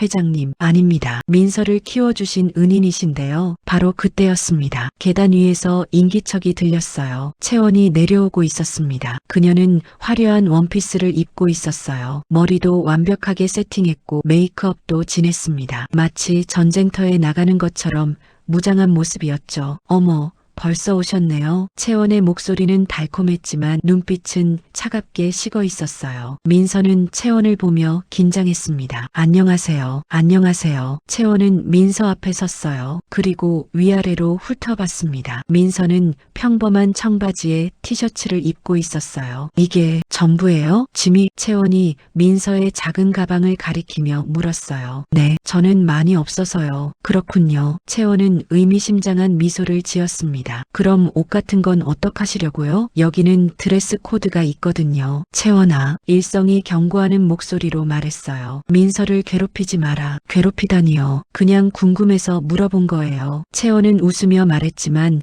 목소리에는 가시가 돋쳐 있었어요. 그럼 전방으로 올라갈게요. 아, 참. 채원은 민서를 돌아보며 말했어요. 저녁 식사는 7시예요. 늦지 마세요. 할아버지는 시간 약속을 중요하게 생각하시거든요. 채원은 우아하게 계단을 올라갔습니다. 민서는 불편한 기색을 감추지 못했어요. 할아버지, 제가 여기 있는 게 맞는 걸까요? 물론이지, 민서야. 여기가 내 집이야. 하지만 민서는 확신할 수 없었습니다. 집사가 민서를 2층 방으로 안내했어요. 문을 열자 넓고 화려한 방이 나타났습니다. 킹사이즈 침대, 드레스룸, 개인 욕실까지 있었어요. 와, 민서는 감탄했습니다. 이런 방은 TV에서만 봤었거든요. 필요하신 게 있으면 언제든 불러주세요, 아가씨. 집사가 나간 후 민서는 침대에 조심스럽게 앉았어요. 너무 부드러웠습니다. 민서는 창밖을 바라봤어요. 넓은 정원이 보였습니다. 꽃들이 만발해 있었죠. 이게 내 집이라니. 민서는 여전히 실감이 나지 않았어요. 한편 복도 건너편 방에서 채원은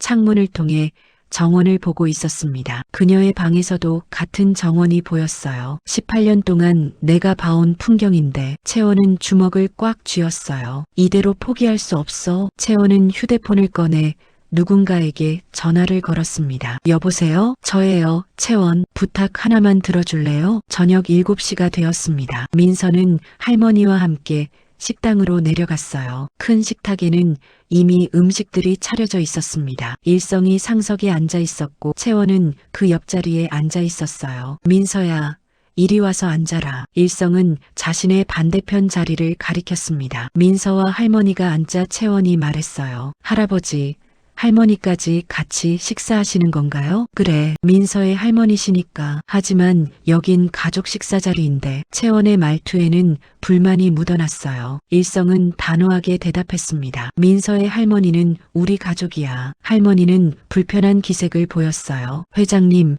제가 따로 식사하는 게 아닙니다. 할머님, 함께 드셔야죠. 일성은 식사를 시작했어요. 민서는 앞에 놓인 은식기들을 보며 당황했습니다. 포크가 3개, 나이프가 2개, 스푼도 여러 개였어요. 어떤 걸 먼저 써야 하는지 몰랐습니다. 채원은 민서의 모습을 보며 속으로 비웃었어요. 저기, 이 포크는. 민서가 조심스럽게 물으려는 순간 채원이 먼저 말했어요. 모르세요? 바깥쪽부터 순서대로 쓰는 거예요. 이런 기본적인 것도 모르다니. 채원아, 일성이 날카롭게 말했어요. 미안해요, 할아버지. 그냥 알려드리려고 한 건데. 채원은 천진난만하게 웃었지만 눈빛은 차가웠어요. 민서는 얼굴이 빨개졌습니다. 죄송해요. 민서야, 괜찮아. 천천히 배우면 돼. 일성이 위로했지만 민서는 이미 위축되어 있었어요. 식사 중에 채원은 계속 민서를 곤란하게 만들었습니다. 민서 씨, 와인은 마실 줄 아세요? 저 아직 미성년자라. 아, 맞다. 18살이시죠. 저는 해외에서 와인 에티켓 배웠는데. 채원은 와인 잔을 우아하게 들어 올렸어요. 할아버지, 이번에 프랑스에서 공수한 와인 정말 좋네요. 그래, 내가 좋아할 줄 알았어. 채원은 민서를 힐끗 보며 미소 지었어요. 내가 얼마나 여기 어울리는지 보여줄 거야. 식사가 끝난 후 일성은 서재로 갔습니다. 민서는 방으로 돌아가려다 복도에서 채원과 마주쳤어요. 잠깐만요, 민서 씨. 채원이 민서를 불렀습니다. 네. 채원은 민서에게 다가왔어요. 그리고 낮은 목소리로 말했습니다. DNA 검사 결과가 그렇게 나왔다고 해서 여기가 당신 집이 되는 건 아니에요. 무슨 18년이에요. 18년. 전 18년 동안 여기서 살았어요. 이 집의 모든 걸 알아요. 채원의 목소리에는 도끼가 서려 있었어요. 하지만 당신은 겨우 며칠 전에 알았죠. DNA 따위가 뭐가 중요해요? 채원 씨, 전 이 집을 포기할 생각이 없어요. 채원은 민서의 어깨를 스쳐 지나가며 속삭였어요. 조심하세요. 여기는 당신이 생각하는 것보다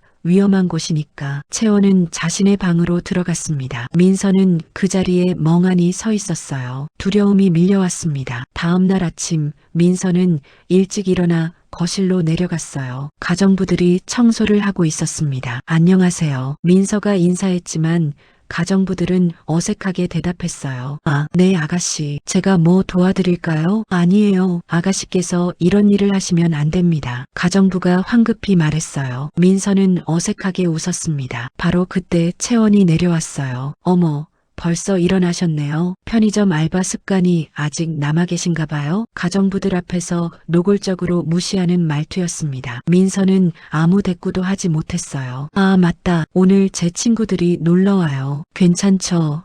할아버지께 말씀드렸으니까. 채원은 가정부에게 지시했어요. 안나 씨, 2층 라운지 준비해주세요. 티세트도 준비하고요. 네, 아가씨. 가정부는 채원의 지시를 따랐습니다. 민서는 자신이 투명 인간이 된 것 같았어요. 오후가 되자 채원의 친구들이 도착했습니다. 3명의 여자들이었어요. 모두 화려한 옷을 입고 있었습니다. 채원아, 어서와. 채원은 친구들을 2층 라운지로 안내했어요. 민서는 자신의 방에 있었지만 복도에서 들리는 소리가 다 들렸습니다. 채원아, 소문 들었어. 갑자기 손녀가 나타났다며? 응. 그런 일이 있었어. 어떻게 된 거야? DNA 검사 결과가 어쩌고. 채원은 한숨을 쉬었어요. 말도 마. 편의점에서 알바하던 애래. 상상이 돼? 친구들이 웃음을 터뜨렸습니다. 편의점 알바? 진짜? 응. 옷 센스도 없고 테이블 매너도 모르고 어제 저녁 식사 때 포크 쓰는 법도 몰랐어. 헐, 대박. 친구들의 웃음소리가 더 커졌어요. 민서는 방 안에서 주먹을 꽉 쥐었습니다. 눈물이 날 것 같았지만 참았어요. 그래도 채원아, 넌 어떡하려고? 할아버지가 진짜 손녀를 찾았는데. 채원의 목소리가 낮아졌어요. 내가 그냥 포기할 것 같아? 18년 동안 여기서 산 게 나인데. 그럼 뭔가 계획이 있어? 당연하지. 채원은 의미심장하게 웃었어요. DNA는 못 속여도 마음은 속일 수 있잖아. 할아버지가 누굴 더 아끼시는지 보여줄 거야. 친구들이 박수를 쳤어요. 역시 채원이야. 민서는 더 이상 듣고 싶지 않았습니다. 방 밖으로 나와 정원으로 향했어요. 정원 벤치에 앉아 민서는 하늘을 올려다봤습니다. 내가 여기 있는 게 맞는 걸까? 바로 그때 할머니가 다가왔어요. 민서야, 여기 있었구나. 할머니. 민서는 할머니 품에 안겼습니다. 힘들지? 우리 민서, 네, 저는 여기 어울리지 않는 것 같아요. 그럴 리 없어. 넌 회장님의 친손녀잖니. 하지만 채원 언니는 18년 동안 여기서 살았어요. 저보다 훨씬 더 어울려요. 할머니는 민서의 머리를 쓰다듬었어요. 민서야, 혈연이 중요한 게 아니야. 마음이 중요하지. 마음이요? 그래, 내가 착한 마음을 잃지 않으면 결국 모든 게 잘 될 거야. 민서는 할머니의 말에 위로를 받았어요. 저녁이 되었습니다. 채원의 친구들이 떠난 후 다시 저녁 식사 시간이었어요. 이번에는 일성이 중요한 이야기를 꺼냈습니다. 민서야, 다음 주에 큰 파티가 있어. 파티요? 응. KR그룹 창립 50주년 기념 파티야. 거기서 너를 공식적으로 소개하려고 해. 민서는 당황했어요. 저를 공식적으로요? 그래. 내 손녀라고 세상에 알리는 거지. 채원의 포크가 접시에 부딪히는 소리가 났어요. 할아버지, 그건 너무 성급한 거 아닌가요? 뭐가 성급해? 민서 씨가 아직 여기 적응도 못했는데 갑자기 사교계에 데뷔시키면. 채원은 민서를 보며 말했어요. 민서 씨도 부담스러우실 거예요. 그렇죠? 사실 민서는 부담스러웠어요. 하지만 할아버지를 실망시키고 싶지 않았습니다. 저 할아버지가 원하시면 하겠습니다. 일성은 만족스럽게 고개를 끄덕였어요. 그래. 고맙다 민서야. 채원은 속으로 이를 갈았습니다. 파티에서 망신을 주면 되겠네. 식사 후 채원은 민서를 따로 불렀어요. 민서 씨, 파티 준비 도와드릴까요? 네, 드레스 고르는 거, 헤어스타일, 메이크업 다 알려드릴게요. 채원은 다정하게 웃었어요. 하지만 그 웃음 뒤에는 다른 의도가 숨어 있었습니다. 민서는 채원의 갑작스러운 친절이 의심스러웠지만 거절할 수 없었어요. 감사합니다. 천만에요. 우린 같은 집에 사는 식구잖아요. 채원은 달콤하게 말했지만 눈빛만은 차갑게 식어 있었어요. 그날 밤 민서는 잠을 이루지 못했습니다. 파티에 대한 부담감, 채원과의 긴장감, 새로운 환경에 대한 두려움, 모든 것이 민서를 짓눌렀어요. 할아버지, 제가 잘할 수 있을까요? 민서는 천장을 바라보며 중얼거렸습니다. 한편 채원은 자신의 방에서 계획을 세우고 있었어요. 파티에서 완벽하게 망신을 주면 할아버지도 민서를 포기하실 거야. 채원의 입가에 음흉한 미소가 번졌습니다. 기다려. 이민서, 곧 내가 이 집에 어울리지 않는다는 걸 모두에게 보여줄 테니까. 대저택의 냉전은 이제 본격적인 전쟁을 앞두고 있었습니다. 파티를 3일 앞둔 날, 채원은 민서를 쇼핑에 데려갔습니다. 민서 씨, 드레스부터 골라야 해요. 파티는 정장 드레스 코드거든요. 민서는 고급 부티크 앞에서 주춤거렸어요. 유리창 너머로 보이는 드레스들은 모두 수백만 원은 좋게 넘어 보였습니다. 여기는 너무 비싼 것 같은데 괜찮아요. 할아버지 카드로 사는 거니까. 채원은 민서의 팔을 잡고 안으로 들어갔어요. 매장 직원이 다가왔습니다. 어서 오세요. 채원 아가씨, 안녕하세요. 오늘은 제 동생 옷을 보러 왔어요. 채원은 민서를 소개하며 웃었지만 동생이라는 단어에는 가시가 돋쳐 있었어요. 동생분이시군요. 어떤 스타일을 찾으세요? 파티용 드레스요. 근데 너무 화려한 건 안 어울릴 것 같아요. 채원은 민서를 훑어보며 말했어요. 이 친구는 수수한 게 잘 어울리거든요. 직원은 몇 벌의 드레스를 가져왔어요. 채원이 골라준 드레스는 모두 칙칙한 색이거나 디자인이 시대에 뒤떨어진 것들이었습니다. 이건 어때요? 안정적이고 차분해 보이잖아요. 채원이 내민 드레스는 회색빛 갈색이었어요. 디자인도 너무 보수적이었습니다. 민서는 거울 앞에 드레스를 대봤어요. 자신의 얼굴이 더 칙칙해 보였습니다. 다른 건 없을까요? 민서 씨, 처음 가는 파티인데 너무 튀면 안 돼요. 이 정도가 딱 적당해요. 채원은 다정하게 웃으며 설득했어요. 민서는 거절하기 어려웠습니다. 결국 채원이 골라준 드레스를 샀어요. 하지만 마음 한편으로는 찝찝함이 남았습니다. 그날 밤 할머니는 민서의 방을 찾아왔어요. 민서야, 드레스 샀다며? 보여줄래? 민서는 옷장에서 드레스를 꺼냈습니다. 할머니는 드레스를 보자마자 얼굴을 찌푸렸어요. 이게 채원이가 골라준 거니? 네, 왜요? 민서야, 이건 내게 안 어울려. 너무 칙칙해. 하지만 채원 언니가 파티에 적당하다고. 할머니는 고개를 저었어요. 민서야, 채원이는 너를 돕는 게 아니야. 내가 돋보이지 못하게 만들려는 거지. 민서는 그제야 깨달았습니다. 채원의 친절 뒤에 숨은 의도를요. 할머니, 어떡해요? 걱정 마. 할머니가 해결해 줄게. 다음 날 할머니는 일성에게 조용히 말했어요. 회장님, 민서 드레스 문제가 있습니다. 일성은 할머니의 설명을 듣고 즉시 비서를 불렀습니다. 당장 스타일리스트를 섭외하게. 최고의 전문가로. 알겠습니다. 회장님. 그날 오후 유명 스타일리스트가 저택을 방문했어요. 채원은 이 사실을 듣고 불쾌한 표정을 지었습니다. 계획이 틀어지고 있어. 스타일리스트는 민서를 보자마자 눈을 빛냈어요. 아, 완벽한 캔버스네요. 이런 청순한 이미지는 요즘 보기 드문데. 감사합니다. 누가 회색 드레스를 골라줬다고요? 말도 안 돼요. 아가씨한테는 밝은 색이 어울려요. 스타일리스트는 가져온 드레스들을 펼쳤습니다. 연한 핑크, 아이보리, 민트 색깔의 우아한 드레스들이었어요. 이걸 입어보세요. 민서가 아이보리 드레스를 입고 나오자 모두가 감탄했습니다. 와, 민서 아가씨. 집사도 놀란 표정을 지었어요. 민서는 거울을 보며 믿을 수 없었습니다. 드레스가 그녀의 청순한 이미지를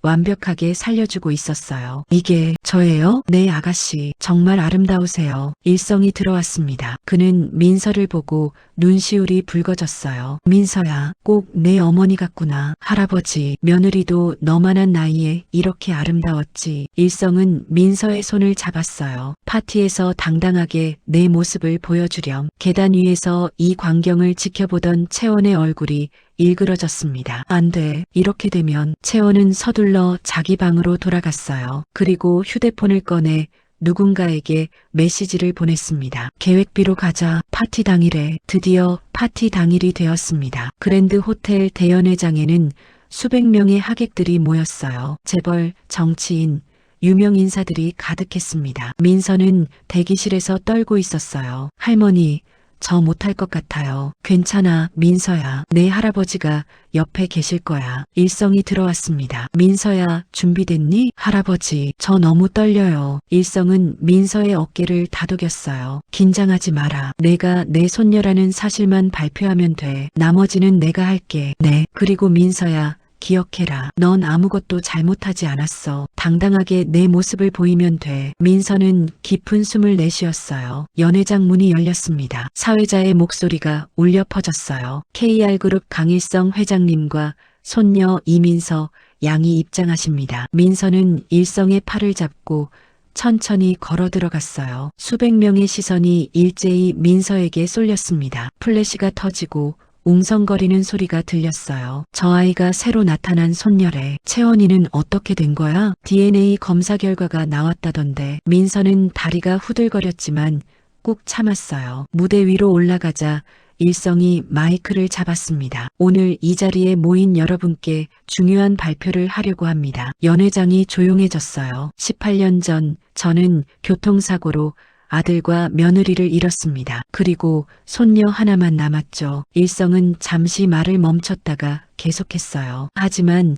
최근에 충격적인 사실을 알게 됐습니다. 제가 18년 동안 손녀로 키운 아이가 제 진짜 손녀가 아니었습니다. 연 회장이 술렁거렸어요. 병원에서 신생아 바꿔치기가 일어났고 제 진짜 손녀는 보육원에 버려졌습니다. 사람들의 놀라는 소리가 커졌어요. 그 아이가 바로 여기 있는 이민서입니다. DNA 검사로 확인된 제 친손녀죠. 일성은 민서의 손을 잡았어요. 민서는 18년 동안 힘든 환경에서 자랐습니다. 하지만 누구보다 착하고 성실하게 자라줬어요. 민서의 눈에 눈물이 맺혔습니다. 이제부터 민서를 KR그룹의 정식 후계자로 인정하겠습니다. 박수 소리가 터져나왔어요. 하지만 모든 사람이 환영하는 건 아니었습니다. 한 중년 여성이 손을 들었어요. 회장님, 그럼 지금까지 손녀였던 채원 양은 어떻게 되는 겁니까? 일성은 단호하게 대답했어요. 채원이는 유학을 떠날 예정입니다. 법적으로 상속권이 없으니까요. 또 다른 사람이 물었어요. 하지만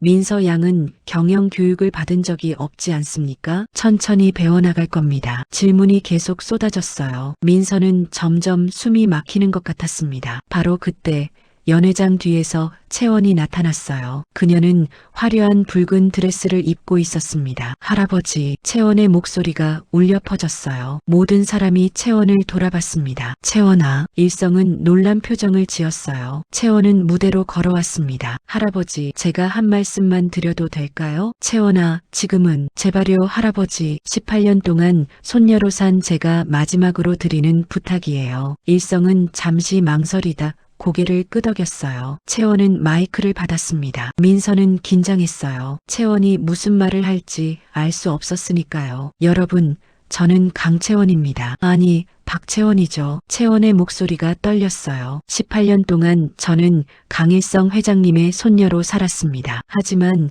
그게 거짓이었다는 걸 알게 됐어요. 사람들이 숨죽이며 들었습니다. 처음에는 인정하고 싶지 않았어요. 아니, 인정할 수 없었죠. 제 정체성 전부가 무너지는 것 같았으니까요. 채원은 민서를 바라봤어요. 그래서 민서 씨를 미워했어요. 제 자리를 빼앗아 간다고 생각했죠. 민서는 채원을 조용히 바라봤습니다. 하지만 채원의 목소리가 더욱 떨렸어요. 하지만 며칠 동안 지켜보면서 깨달았어요. 민서 씨는 정말 착한 사람이라는 걸요. 채원은 눈물을 닦았습니다. 민서 씨는 제가 괴롭혀도 참았어요. 제가 방해해도 화내지 않았어요. 채원 언니, 민서가 작게 불렀어요. 제가 잘못했어요. 민서 씨, 당신은 아무 잘못도 없는데 제가 질투심에 눈이 멀었어요. 채원은 일성을 바라봤어요. 할아버지, 이제 인정해요. 민서가 할아버지의 진짜 손녀라는 걸요. 일성의 눈에 눈물이 고였습니다. 그리고 민서가 저보다 이 자리에 더 어울리는 사람이라는 것도요. 채원은 민서에게 다가왔어요. 미안해요, 민서 씨. 그리고 행복하세요. 채원은 민서에게 손을 내밀었습니다. 민서는 채원의 손을 잡았어요. 두 사람은 꽉 껴안았습니다. 연회장에서 박수가 터져나왔어요. 일성도 박수를 치며 눈물을 흘렸습니다. 채원은 민서의 귀에 속삭였어요. 할아버지, 잘 모셔드려요. 그리고 제 목까지 효도해줘요. 언니, 전 이제 제 길을 찾을 거예요. 박채원으로서요. 채원은 민서에게서 떨어졌어요. 그리고 무대를 내려갔습니다. 연회장을 나가는 채원의 뒷모습은 쓸쓸했지만 어딘가 당당해 보였어요. 일성은 다시 마이크를 잡았습니다. 이제 민서에게 한마디 기회를 주겠습니다. 민서는 떨리는 손으로 마이크를 받았어요.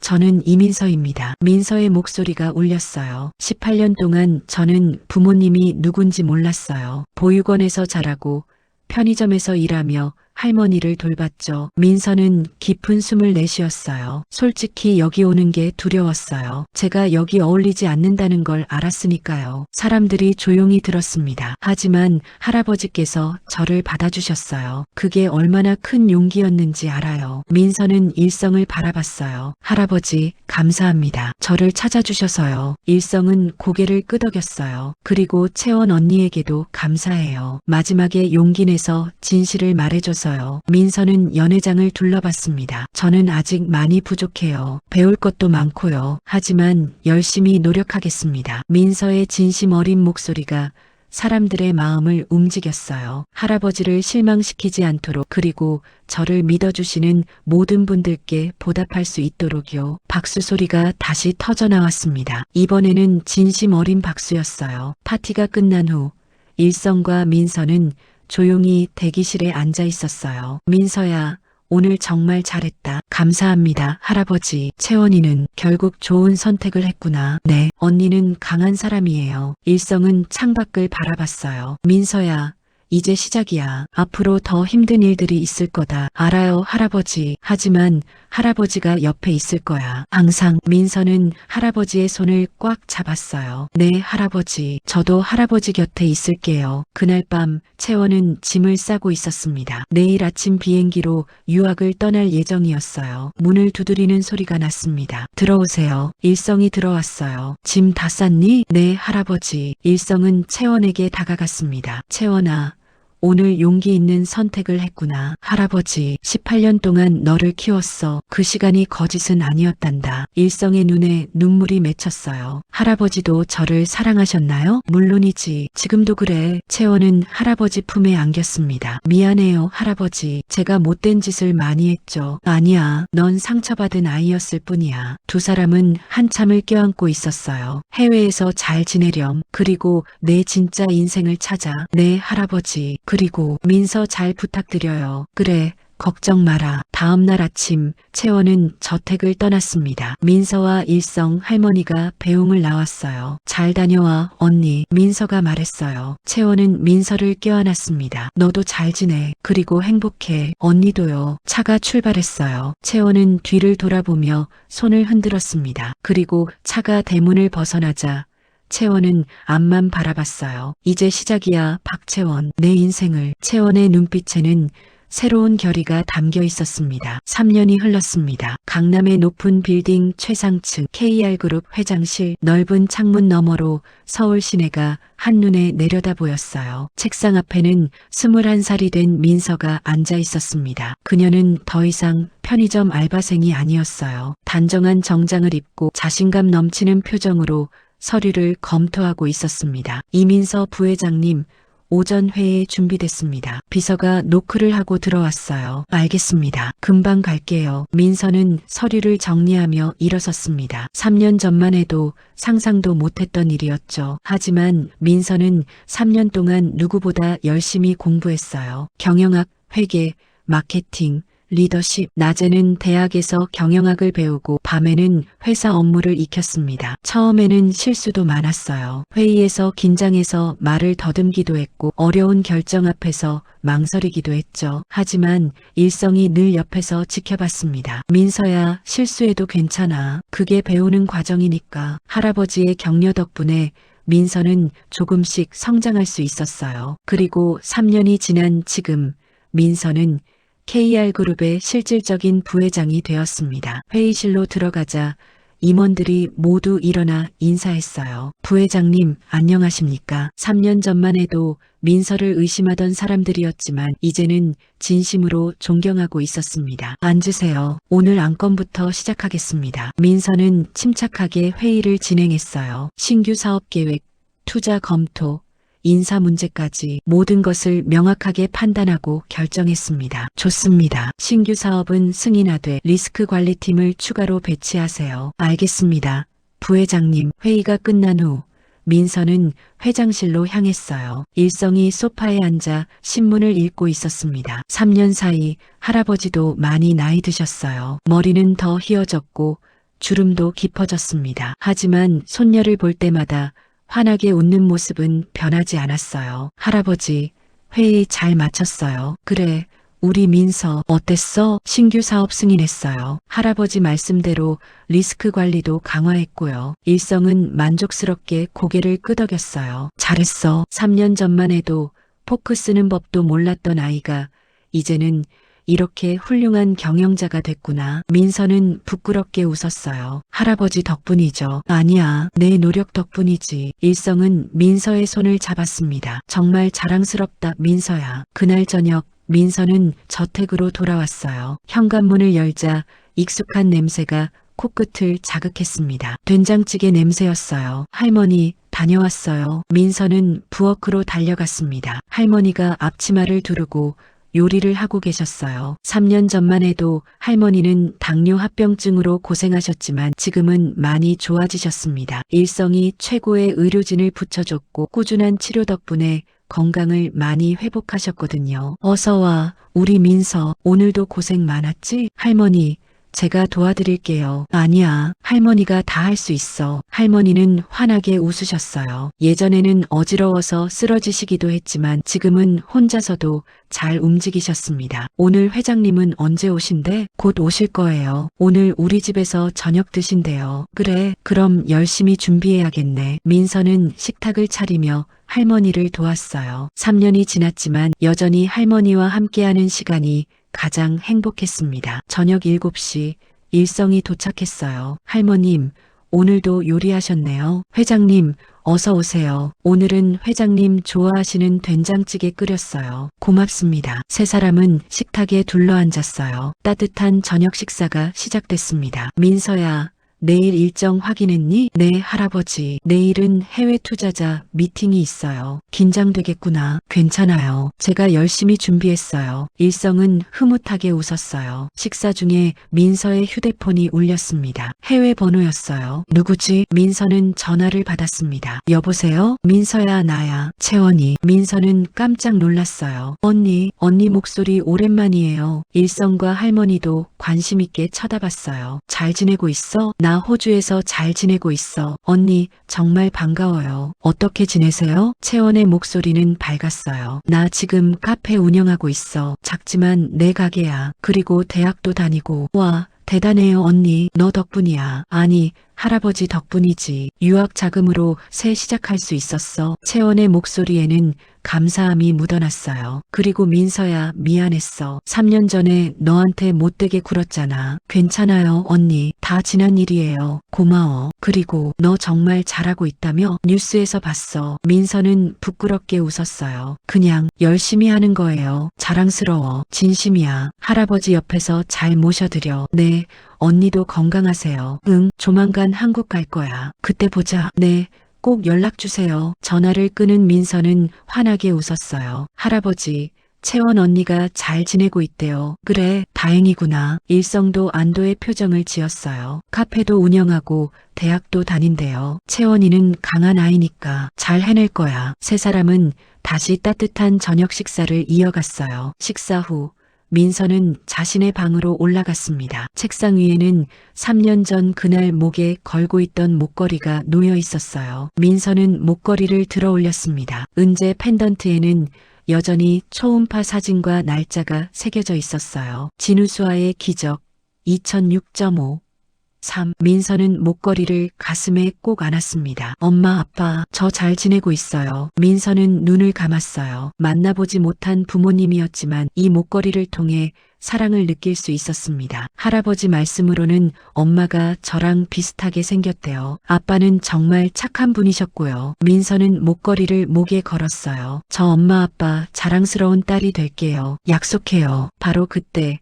TV에서 뉴스 속보가 나왔습니다. 속보입니다. 18년 전 신생아 바꿔치기 사건의 용의자 박현숙이 오늘 오전 태국에서 검거됐습니다. 민서는 TV를 켰어요. 화면에는 수갑을 찬 중년 여성이 공항에서 호송되는 모습이 나왔습니다. 박현숙이었어요. 박현숙은 3년 전 병원 공금 횡령 혐의로 해외 도피했으며 18년 전 신생아 바꿔치기 범죄도 저질렀습니다. 리포터의 목소리가 이어졌어요. 경찰은 국제공조를 통해 박현숙의 위치를 파악했고 오늘 오전 체포에 성공했습니다. 민서는 복잡한 심경으로 화면을 바라봤어요. 분노해야 할까요? 아니면 불쌍하게 여겨야 할까요? 하지만 민서는 어느 쪽도 느끼지 못했습니다. 그저 모든 것이 제자리를 찾았다는 안도감만이 있었어요. 이제 정말 끝난 거구나. 민서는 창밖을 바라봤습니다. 밤하늘에는 별들이 반짝이고 있었어요. 민서는 생각했습니다. 3년 전 그날 밤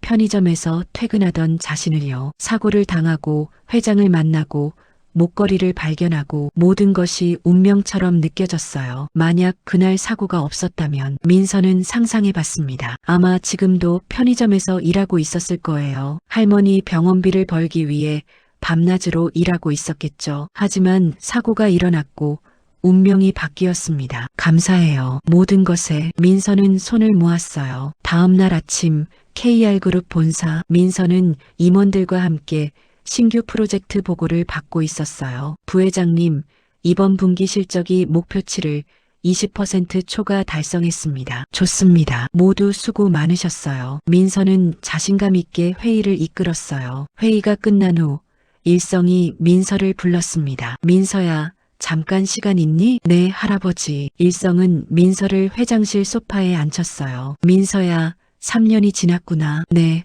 벌써 3년이에요. 일성은 민서의 손을 잡았습니다. 민서야, 할아버지가 너를 처음 봤을 때 기억나니? 네, 사고 나서 바닥에 쓰러져 있었죠. 그때 내 목에 걸린 목걸이를 보고 할아버지는 확신했어. 내가 내 손녀라고. 일성의 눈에 눈물이 맺혔어요. 18년을 찾아 헤맸는데 그렇게 우연히 만났지. 우연이 아니라 운명이었던 것 같아요, 할아버지. 그래, 운명이었어. 일성은 민서를 꼭 껴안았습니다. 고맙다, 민서야. 내 인생에 와줘서 저야말로 감사해요, 할아버지. 두 사람은 한참을 껴안고 있었어요. 그날 저녁 민서는 다시 저택으로 돌아왔습니다. 거실에는 할머니와 일성이 함께 TV를 보고 계셨어요. 민서야, 왔니? 네, 할머니. 민서는 두 어른 사이에 앉았어요. 세 사람은 소파에 나란히 앉아 TV를 봤습니다. 민서야, 행복하니? 할머니가 물었어요. 네, 정말 행복해요. 할머니도 행복하단다. 우리 민서가 이렇게 잘 자라줘서. 일성도 고개를 끄덕였어요. 우리 모두 행복하구나. 민서는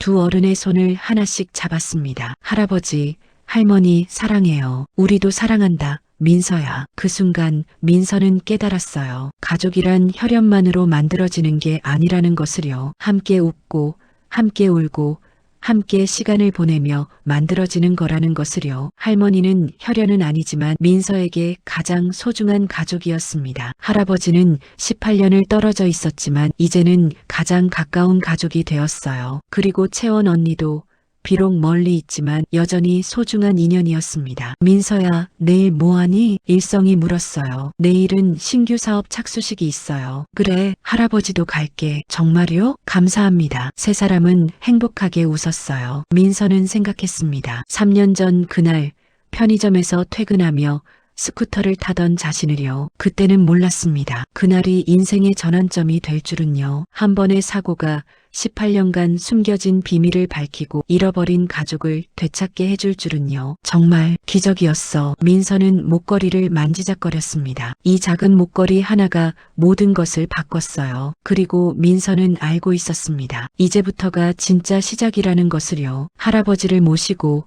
회사를 키우고 가족을 지키는 것, 쉽지 않은 길이지만 민서는 두렵지 않았어요. 사랑하는 사람들이 옆에 있었으니까요. 할아버지, 할머니, 앞으로도 잘 부탁드려요. 우리야말로 민서야. 세 사람은 서로를 껴안았습니다. 따뜻한 거실, 따뜻한 저녁, 따뜻한 가족. 이것이 민서가 평생 꿈꿔왔던 행복이었어요. 그리고 이제 그 행복은 현실이 되었습니다. 밤하늘의 별들이 반짝이고 있었어요. 마치 민서의 부모님이 하늘에서 지켜보며 축복해주는 것처럼요. 엄마, 아빠 봐요. 저 정말 행복해요. 민서는 하늘을 향해 속삭였습니다. 그리고 감사해요. 이 목걸이를 남겨줘서 덕분에 가족을 찾았어요. 목걸이가 달빛을 받아 은은하게 빛났어요. 마치 대답하는 것처럼요. 민서는 환하게 웃었습니다. 그리고 거실로 돌아가 할머니, 할아버지와 함께 따뜻한 시간을 보냈어요. 이것이 민서의 이야기입니다. 편의점 알바생에서 재벌가 손녀로, 가난한 소녀에서 당당한 경영인으로. 하지만